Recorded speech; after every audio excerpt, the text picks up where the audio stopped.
Well, welcome back to the show, everybody. I am sitting here on a very lovely Saturday morning with Mr. Frank King, and he has given us the really incredible honor of joining us here today, and I'm really excited. Also, because you're just a really fun guy, and I like your personality already after 2 minutes of conversation. So, this is going to be a good one. And the topic we're going to talk about today and where that leads is equally as important. So welcome to the show, Mr. King. My pleasure to be here. Although you and I both know that I'm not here voluntarily. It's actually part of a plea bargain arrangement that I...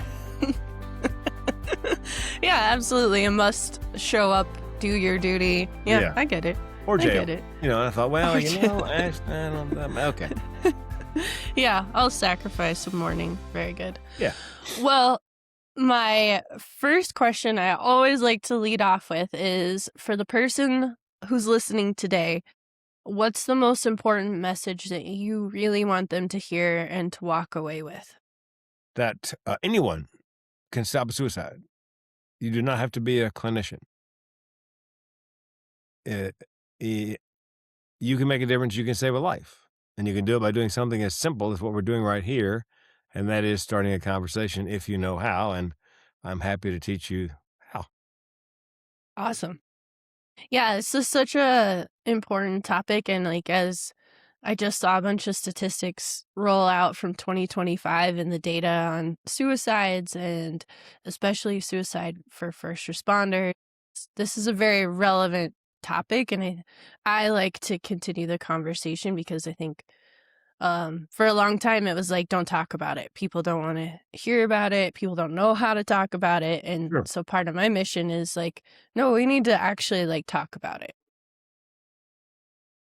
Yeah, my first So, TEDx talk was called Start the Conversation, because what I discovered was when I was preparing for that talk, even though at the time one person died by suicide every 11 minutes in the U.S., hardly anybody talked about it unless you brought it up. And then almost everybody has a story. yeah. So with that, tell us a little bit about your story and how you got to this place of where you are today, plea bargain or not. I got the ankle bracelet. Actually, it's in my DNA, as is comedy. Depression and suicide run in my family. It's called generational depression and suicide. My grandmother died by suicide. My mother found her. My great aunt died by suicide. My mother and I found her. I was 4 years old. I screamed for days. I'll spare you the story. It's in my first TEDx talk called A Matter of Laugh or Death. A Matter of Laugh or Death. And I myself in 2010, in the last recession, after declaring bankruptcy and losing everything, I learned what the barrel of my gun tasted like, literally. Spoiler alert, I did not pull the trigger. And it's okay to laugh. That was the point. A friend of mine came up after a keynote recently, and he'd never heard me say out loud I didn't pull the trigger. So he said, he thought he'd be funny. Hey, man, how come you didn't pull the trigger? I go, hey, man, did you try to sound slightly less disappointed? That's where the humor is in the topic, not jokes, but funny personal anecdotes. So I'm a two-time suicide loss survivor. A one-time suicide, thank goodness, didn't go through. And I have two mental illnesses. One's called major depressive disorder, relatively common, and another that's relatively rare called chronic suicidal ideation, which means for me and my tribe, the option of suicide is always on the menu as a solution for problems large and small. And I tell the audience, look, when I say small, a couple of years ago, my car broke down. I had three thoughts. One, get it fixed. Two, buy a new one. Or three, hell, I could just kill myself. That's chronic suicidal ideation. Well, actually, the benefit of telling that story each time I keynote, there's almost always someone in the audience who has that condition. And almost invariably, they have no idea it has a name. They think they're just some kind of freak and completely alone. I was at a dental convention, and as everybody's leaving the conference room I was in, there's a dentist, a woman walking toward me, and I can see that she's crying. And when she gets to me, she's crying so hard she can't speak. And I said, you have chronic suicidal ideation. And she nodded, yes. I said, you didn't know it had a name. Nod, yes. You thought you were just some kind of freak. Nod, yes. I said, well, listen, do you have a therapist back home? Yes. She nodded. Well, tell your therapist everything everything you learned today. And for goodness sakes, tell her you learned it on Google. Don't tell you I learned it from a comedian. And a week later, I got an email that said, Frank, I think I was at that dental convention in large part just to meet you. You have changed my life, and I can't say that about a lot of people. So that's the power of starting that conversation. Yeah, absolutely. And I love what you just find that commonality with people because I 100% agree with you. I think this is so much more common than people Yeah. know or keep people want to talk about. And what you did there is like normalize the experience and say like I'm there too. And when we know other people are there with us, it's so much easier to navigate those difficult things. Yes, and when I finish my keynote, I tell the audience, look, we're going to do some general Q&A. And then when we're done with that, if you have a story you want to tell or a question you want to ask, and you don't want to ask in front of everybody, I'll hang out an extra 30, 45 minutes, take them individually. And there's always a line, sometimes two people, sometimes 10.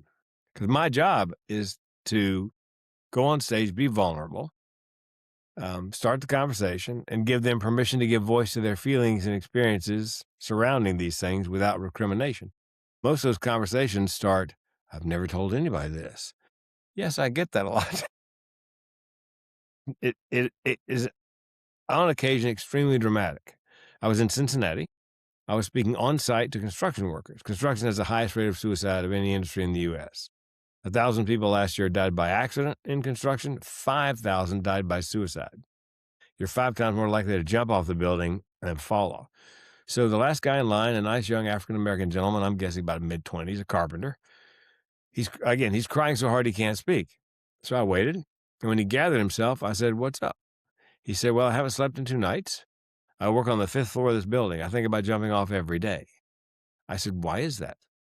He said, because I've lost 3 people in my life in the last year to violence, including my daughter who died in my arms. How'd you like somebody to pull the pin on that emotional grenade and drop it in your lap? So the HR guy who hired me, HR human resources guy, wasn't far away, so I waved him over. I said, look, you need to get the EAP, Employee Assistance Program binder, find the closest mental health facility, and take this gentleman by the hand and get him there for evaluation immediately because he is circling the drain. A couple of months later, I had occasion to talk to the HR guy, and I'm terrified to ask. Finally got up my nerve. Whatever happened to that nice carpenter, Frank? He was evaluated. He was medicated. He's back on the job. Wow, Bingo. that's so cool. Ugh. Well, tell me a little bit about like speaking of being a survivor of 2 losses. And I think that's one area we don't always get to talk about or understand the impact of, but how I know in one of those you were pretty little when it happened anyways. But how have you gone about processing that and how have you if you've come to that place of peace and acceptance with it, like what does this look like on the other side for the survivors? Well, mine was a bit of a unique. Hang on, there's a cat walks up in my lap. Bit of a unique situation in that I was 4 years old. And by the way, trigger warning: what you're about to hear may raise strong emotions. It's gruesome.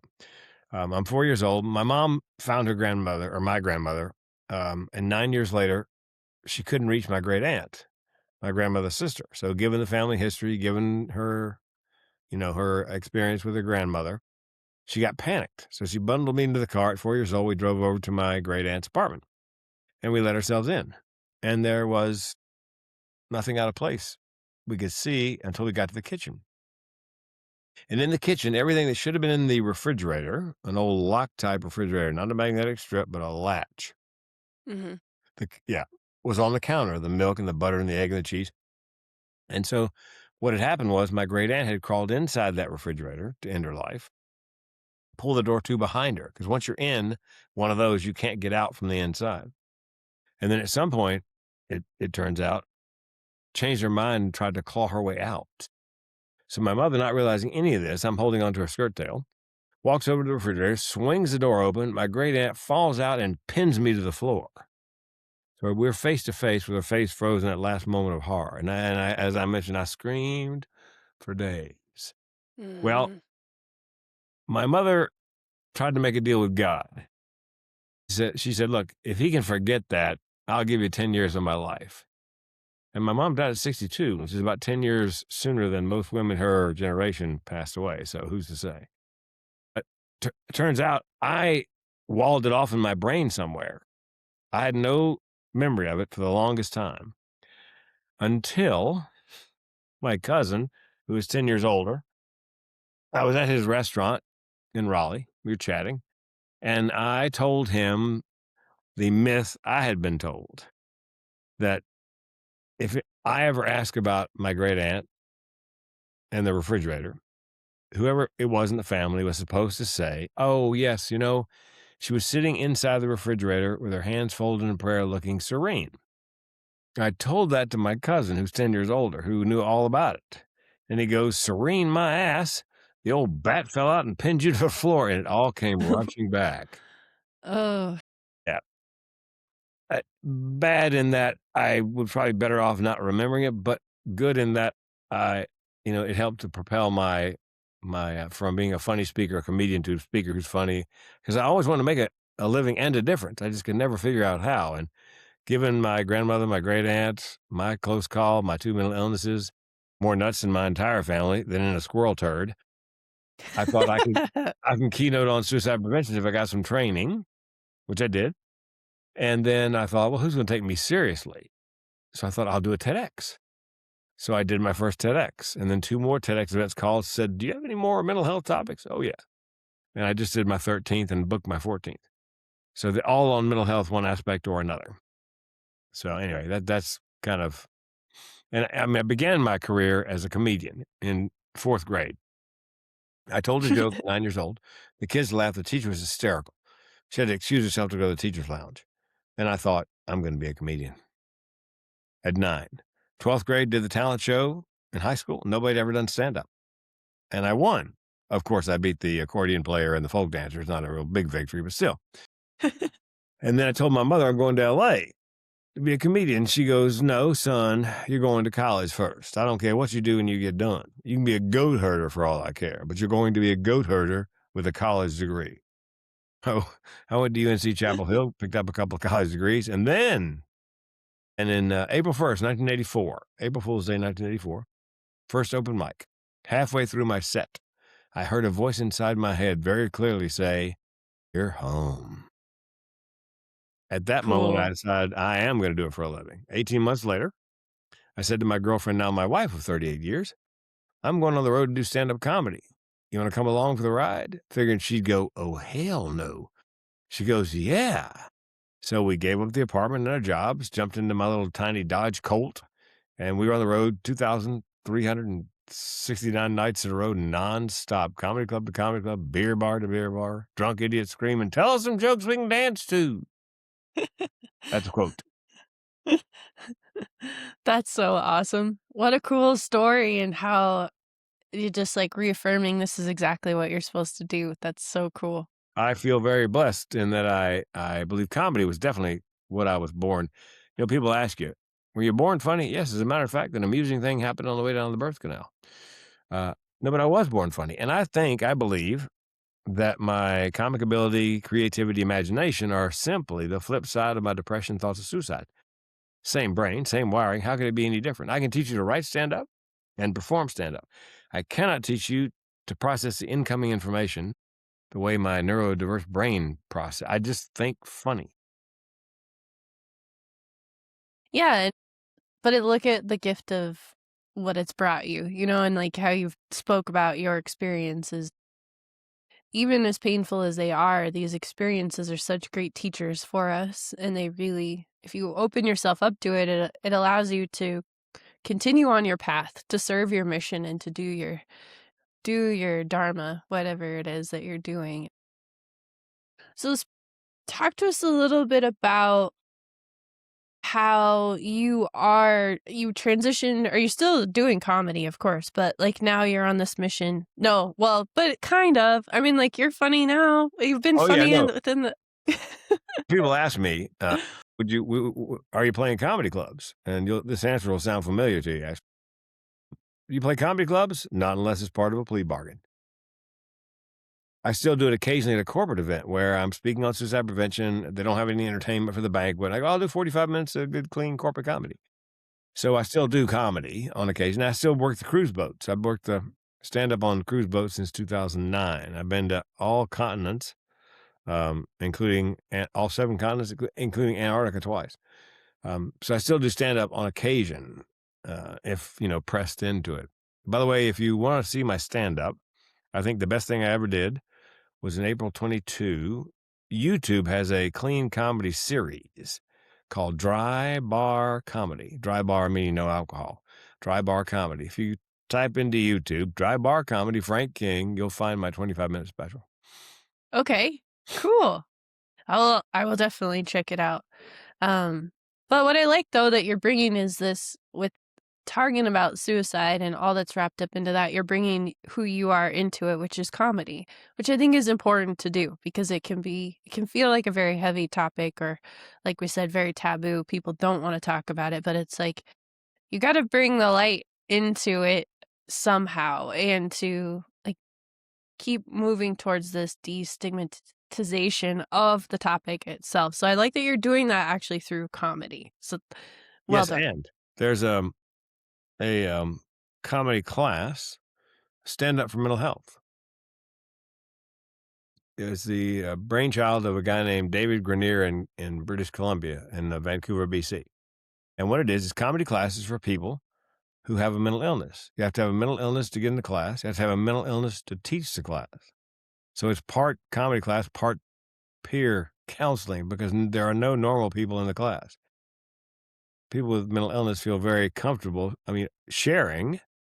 And I taught the class a couple times, and I got to tell you, those students were the best comedy writers as students I've ever encountered. The stuff that came out of their mouth, unedited, was ready for prime time. I'll give you an example. As a young woman, I always open the class by saying, so what do you got for me, Tish? What do you got for me? Trisha, what do you got? She goes, well, my boyfriend said he wanted to break up with me. I said, okay, what'd you say? I asked him why. He said, because I want to see other people. What'd you say, Trisha? I'm bipolar. Give me a minute. That's the way it came out of our mouth. Unedited, ready for TV. There's a woman named Lisa Ann who was double diagnosed depression and alcoholism. She was in treatment and also in AA. She just come from an AA meeting. And apparently somebody at the AA meeting mentioned Columbus. She got to thinking about Columbus. So I said, what you got for me, Lisa Ann? She goes, I think Columbus was an alcoholic. Really? What leads you to... Well, let's think about this. His big idea was to sail west to get east. Doesn't that sound like something you come up with in a bar, like an alcoholic? And like an alcoholic, he did it. And like an alcoholic, when he got to where he's going, he had no idea where he was. And when he got back, like an alcoholic, he had no idea where he'd been. And this is my favorite part. And he got a woman to finance it twice. Oh my God. And that's the way it came out. It just came out of her that way. They were I don't know if it's because they spend so much time in self-reflection, And imagine, public speaking terrifies most people. But public speaking about your mental illness, and the whole point of the show, because they have a graduation show, invite friends and family, is to help destigmatize, change people's concept of what mental illness looks and sounds like. You got these people up on stage, obviously high functioning, high performing, and poking fun at their mental illness. It was a brilliant idea. Yeah, and that's one of the beautiful things I love about comedy in general is that it opens the door to people being able to do that. Like comedians are one of the few people that can go up there and make fun of anybody and like it's okay, really. And it's just important to do that. I think it's just I don't know. I love that about comedy. I think it's just so special in that way and so powerful in that way. Well, here's the rule. You can make fun of anybody in comedy. You can make fun of any group to which you belong. So being suicidal, I can poke fun at that. Mental illness, yep. Lost people to suicide, yep. Because if I was neurotypical and didn't have any of those experiences, it would be completely off limits. But because I've got my mental illness membership card, I get this, and it makes the suicide prevention part of it more digestible and less threatening and more memorable. They call it comic relief for a reason. Yeah, it's important. I want to circle back to what you said at the beginning around how anybody can make a difference and anyone can stop a suicide. And if you can elaborate for people a little bit on that and some tips that you give people because in my practice I run into it a lot. People for sure don't want to talk about it or they're afraid of what's going to happen if they do. Hmm. But then also the people around them don't know how to talk about it either. And so can you give us some like tips and tricks or what you suggest of like how do you have this conversation with people? Well, important thing, I think, first, I teach them what depression looks like. Because people ask me, how do I know if somebody's depressed? Well, this is not an exhaustive list, but my top three or four, they have trouble, they eat too much or they can't eat. They sleep too much or they can't sleep. They have trouble getting out of bed in the morning, so they're often late for work or school. But then in the afternoon, they often rally like a whole different person. Here's one you can observe visually. They let their personal hygiene go. As long as you've known them, they've always been pretty well put together. In the last couple of weeks, clothes kind of dirty, hair's not quite so clean. It may be because they're having trouble getting out of bed in the morning simply to run a little wash and take a shower. Then the question comes up, what do you say to somebody who's depressed? I tell the audience, let's start with what you don't say. Pull yourself up by your bootstraps. Turn that frown upside down. My personal favorite, have you tried fish oil? At which Yeah. point I go from suicidal to homicidal. What you do say is, look, I'm here for you and I mean it. I know you're not lazy or crazy or self absorbed. I know that depression is a mental illness. Here's the good news with time and treatment, things will get better. I'll take the time, I'll help you get the treatment. And then you got to ask them the question. And it's tough. Are you having thoughts of suicide? Just like that. And I tell the audience, if you can't ask that, find somebody who can. And if you can't find somebody, not the cat, if you can't find somebody, then call me and I'll ask them. There's an old urban legend. You should never mention the word suicide in front of somebody who's depressed because it might make them more likely to do it. And the reverse is true. If you mention it, they're less likely to do it. So let's say they don't admit they're suicidal, but your gut tells you they are. How would you know? Well, they talk about death and dying a lot.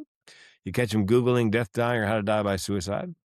They're getting their affairs in order, especially if they're giving away prized possession, because they want to make sure the possessions go to the people they want them to go to when they're gone. They're gathering the means, buying a firearm or stockpiling medication. And here's one that's counterintuitive and very dangerous, I think. They've been depressed for a long time, and now they're happy for no apparent reason. And you're happy because they're happy. They may be happy because they've chosen time, place, and method, and they know the pain is coming to an end. That's something most of my neurotypical friends don't generally understand. They say, why would he want to kill himself? Well, chances are he probably didn't. Most people don't. Most people just simply want to end the pain. But let's say they tell you they are having thoughts of suicide. What do you say? I tell them, you say, do you have a plan? And if they have a plan, what is the plan?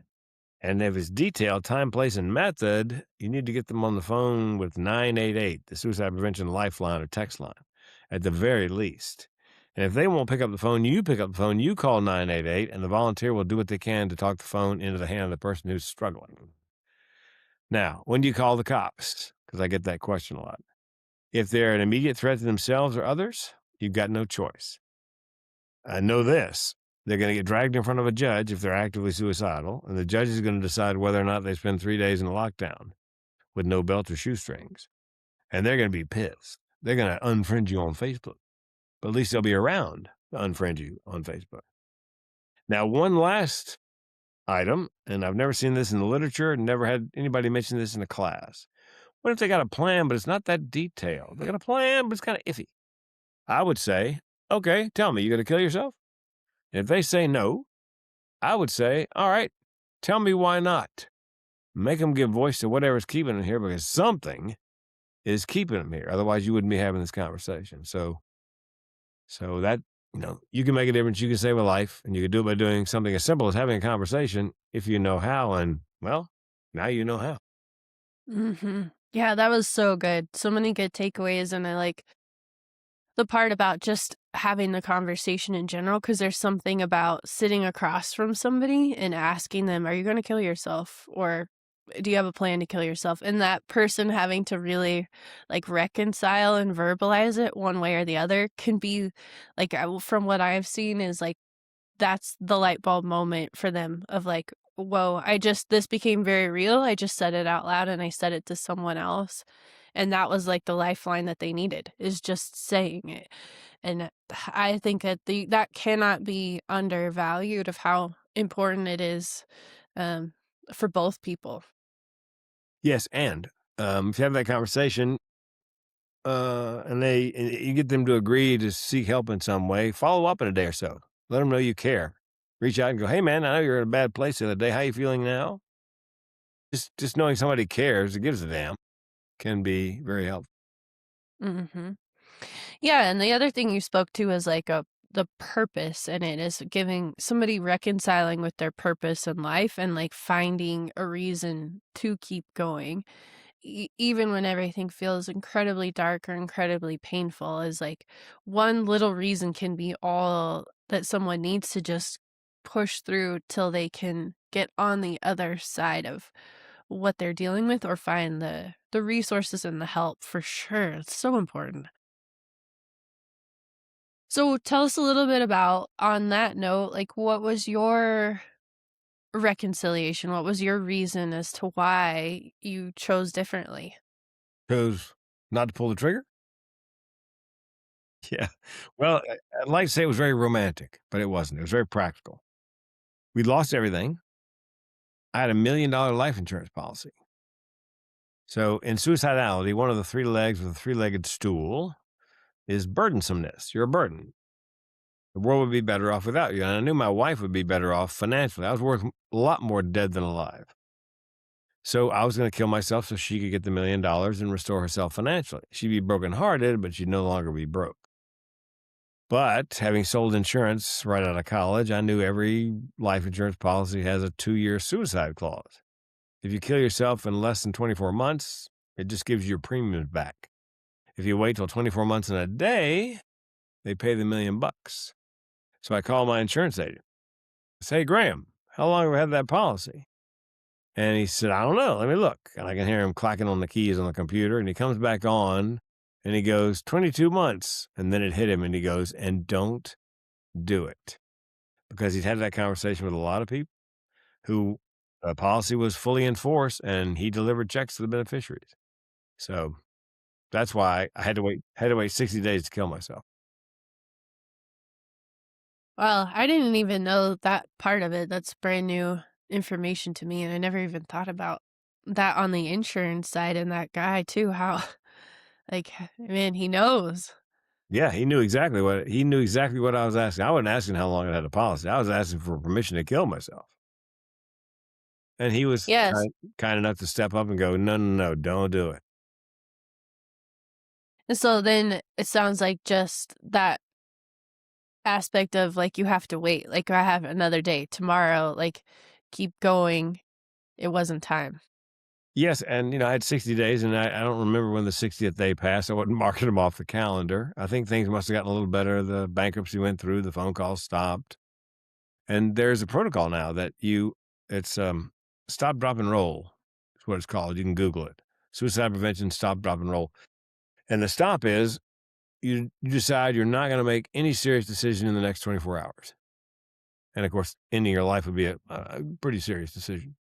So the stop part of it is, okay, stop. Let's not make any serious decisions for 24 hours. Oftentimes, that's enough, get that kind of distance from those thoughts. Because oftentimes, when somebody has a thought of suicide, I think on average, they have a serious thought of suicide. On average, it happens within 10 minutes. So if you can postpone that for a day, for 24 hours, then that's the first part of stop, drop, and roll. Okay. So what do you say to the whole aspect of people feeling hopeless?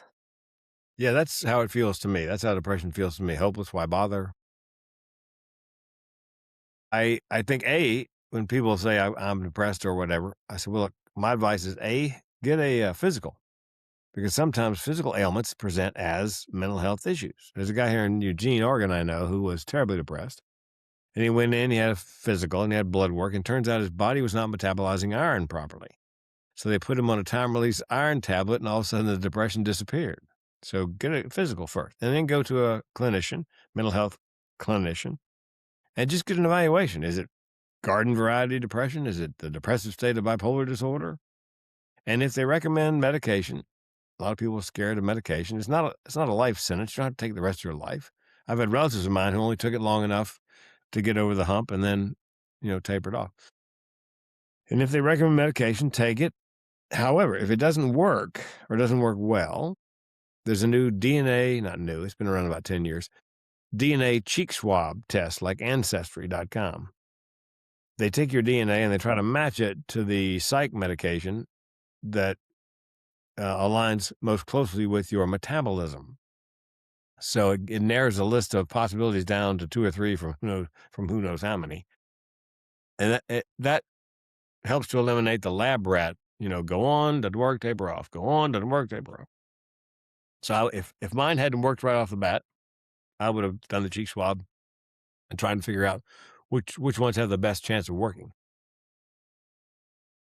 Yeah, and what I hear you speaking to is this like don't give up mentality. Like keep trying because I talk about that a lot with people too is not every form of therapy works for everybody either, but there are so many different avenues and so many different resources now of ways that will work and can work, and you just need to find your method. You need to find who works for you, what works for you, but the biggest thing, even with the medication, like you're saying, and what I'm hearing is just don't give up. Just keep trying. Keep trying something. Yeah, try to figure out what it is that works best with your metabolism, and because it's a painful process to go on, doesn't work, taper off, go on, doesn't work, taper off. It's a long and arduous path. Yeah, same with therapy too. I mean, it's you try it a couple sessions, you don't like it, don't vibe with it, try something.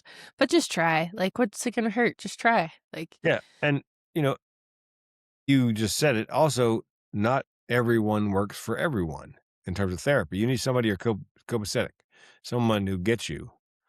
Now that said, I was doing Wofford College, and after my presentation, a young woman came up afterwards, and she said, "Can I give you a hug?"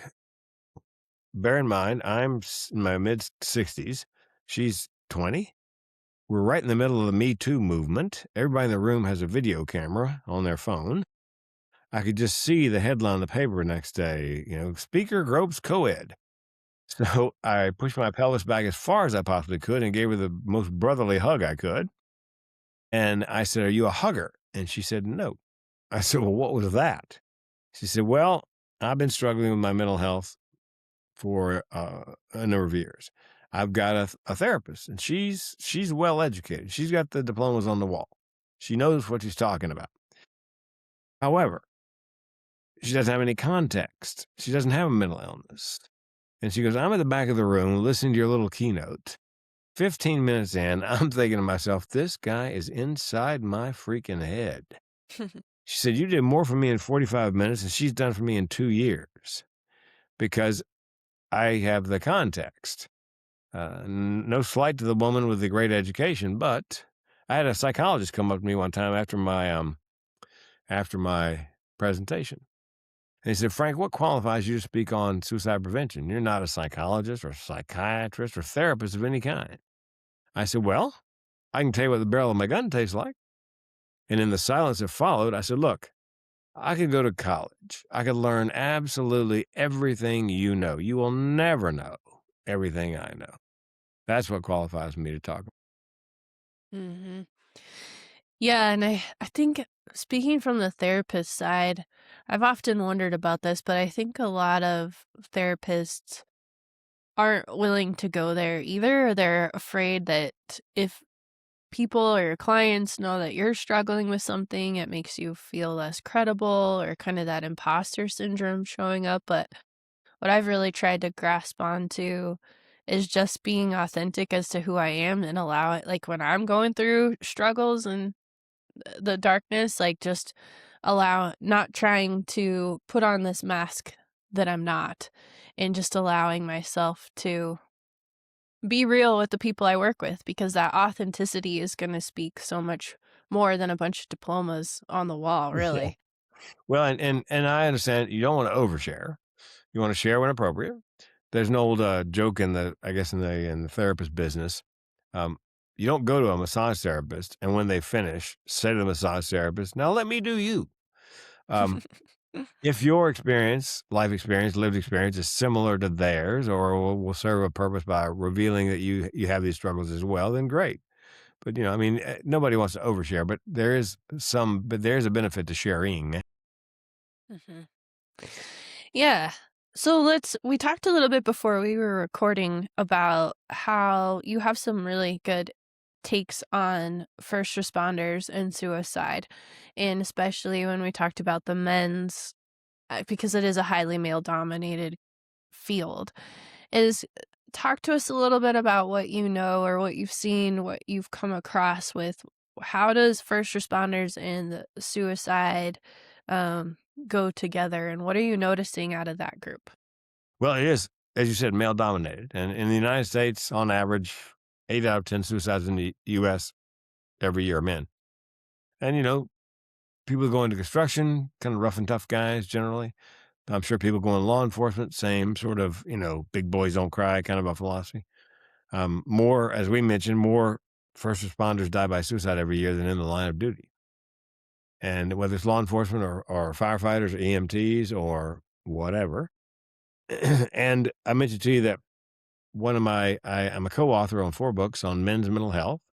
The books are called Guts, Grit, and the Grind. Guts, Grit, and the Grind. And if you'd like, um, I can email you a link to the first book. I narrate, so it's a full length audio book narration of book 1, and anybody's welcome to. It's up on YouTube with an image, and so you can listen to the whole book start to finish.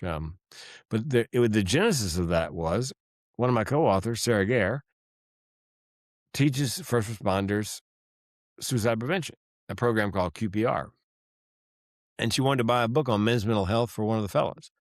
And she went to Barnes and Noble brick and mortar, couldn't find anything. So she got on Amazon online, nothing.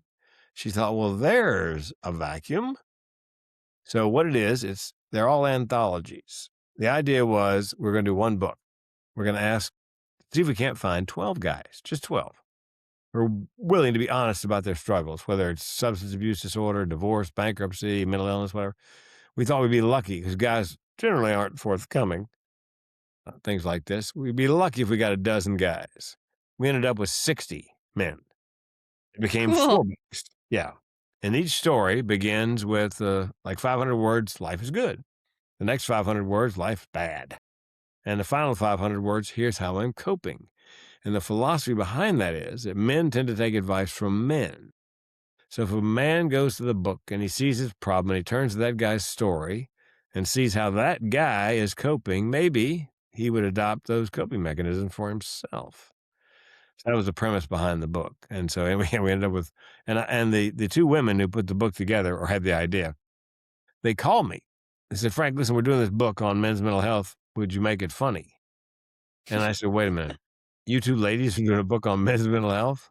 Don't you think you might need a co-author who is, I don't know, a guy? A guy. I said, look, let me be a co-author. Let me voice the books for Audible. I just finished doing book 4 for Audible, and I'll make it funny. And it looks like an automobile owner's manual. We figured if we made it look like an automobile owner's manual, guys might actually pick it up. And it has a lot of brain slash engine metaphors. For example, don't you wish that men had a check engine light on their brain? So when the light goes on, they go to the mental mechanic. The mental mechanic puts them up on the rack and goes, Bob, of course you're depressed. Look at this. You're 2 quarts low on serotonin. So it's funny, but it's a manual. It's got all kinds of exercises and suggestions along with the stories. So it was apparently one of a kind. Nobody else was doing it at the time. Well, that's so awesome. I'm gonna check it out for sure, and we'll put the link in the show notes so people can check it out. But I use that metaphor a lot actually, the check engine light, and how we don't treat our mental health the same way we literally treat our car maintenance. And we just ignore the lights and the warning signs and stuff that's coming up, but we just keep driving. And then we get really unclear or upset when the engine blows up, but it's like the lights have been on for a long time. You've just been ignoring them. Yes, and, when you buy a new car or buy a car, oftentimes you'll sign up for AAA because the car's working well now, but at some point, you're going to get a flat tire, the engine's going to blow up, you're going to lock your keys in your car, you're going to need AAA. And oftentimes you'll put a first aid kit or something in the trunk because you never know when you're going to, so you prepare ahead, and that's what we're suggesting is you need a pit crew. People who drive for NASCAR, they don't wait till they roll in the pit to hire a pit crew. They got those guys standing there with the gas, the tires, and the oil ready when they roll in the pit. So you need to, I believe, tell anybody you know, love, and trust what you're struggling with so they can be your pit crew. They'll know what to do when the time comes. Yeah, and do you use therapy now as kind of a maintenance program for yourself? Like it's just kind of a way of life that you've adapted? Honestly, I've never been to therapy. Oh, okay. Nice. Yeah, I didn't know what I had. I knew how I felt. I didn't know what I had. My co-authors, one's a psychologist, the other's a therapist. We're chatting one day and I'm describing my symptoms and they said, Frank, you have major depressive disorder and chronic suicidal ideation. I do? Yes, you do. So that's the first I knew how I felt, but I didn't know it had a name. Now, my fourth TEDx talk is called Suicide, the Secret of My Success. Dead man talking. And I didn't have to audition for that one. They liked the title and subtitle so much. What happened was, it was January of 1984. I had married my high school sweetheart, a very down-to-earth, middle-class, picket fence, 2 kids, dog, that kind of person. Wonderful woman, but I was miserable. We didn't belong together. And I was selling insurance because that's what she wanted me to do. That was her vision for me. I was working for her dad's insurance company. And I was not going to open mic night, which, as you know, that's where I felt I belonged since I was 9 years old. So in January of 1984, I'm driving down Highway 163 in San Diego about 5 in the afternoon. I had the thought, first time ever, why don't you just kill yourself? And my second thought was very empowering. I thought, wait a minute, I could divorce my wife, quit my job, try comedy. If it works, great. If it doesn't, hell, I can always kill myself. That's how I got into comedy. And, there are few things more powerful in this world than somebody with absolutely nothing to lose. Because if I'd stayed put, I'd be dead. So that's how I got into comedy. How cool. It's such a cool story, and your mission of how you're using all this you're impacting so many people and engaging in the conversation. Like that's what I just love about these kind of platforms is if one person hears it and one person resonates, then it was totally worth it. Like our conversation, your talks, everything was totally worth it if one person makes that other decision. Yes, and I coach speakers. And one of my speakers and I were at the same conference. And she was disappointed because they had set the room for 100 and only 25 people showed up for her breakout. And I said, yes, Colleen, but suppose one of those people really needed to hear what you had to say. Mm-hmm. Not always the number of people. No, it's not. It's just about the one, really. Yeah. Oh, I love it. Well, I've had such a blast talking to you, and man, you're just such a light, and I love it. Like, keep on doing what you're doing and using your story, because I really, truly believe that's how we impact one another through our stories. And so just keep on doing what you're doing. It's awesome, but... Got no choice. Right? Dead man talking. Yeah. It's so awesome. I feel like George Bailey in It's a Wonderful Life, in that, the people come up after my speech, and they're crying, or they tell me, I feel like I've seen what their lives might be like if I weren't there simply to tell my story and listen to theirs. And if I killed myself, I would, in theory, take a lot of those people with me that never had a chance to hear me speak or share their story. So I'm afraid I'm stuck. Mm-hmm. Yeah, the work continues, my friend. Yes. Well, tell us how people can get connected with you, or how make sure we got a link to your stuff and check out your comedy of 2022. But I'll send you the link to the Dry Bar Comedy Special and the link to the book, the audiobook. And my website is simply mentalhealthcomedian.com, mentalhealthcomedian.com. Nice. Very good. Well, yeah. Well, anytime, you're always welcome back on the show, and I know people are going to get so much value out of this, and the one person that needs to hear it is going to hear it. So we did our work today.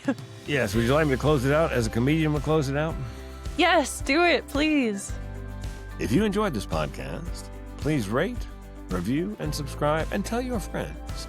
If you did not enjoy this podcast, well, we hope you have no friends. Done. Mic drop. I couldn't have said it better. Yeah. I love it. Well, Frank, thank you again so much, and just really honored to sit and have this conversation with you today.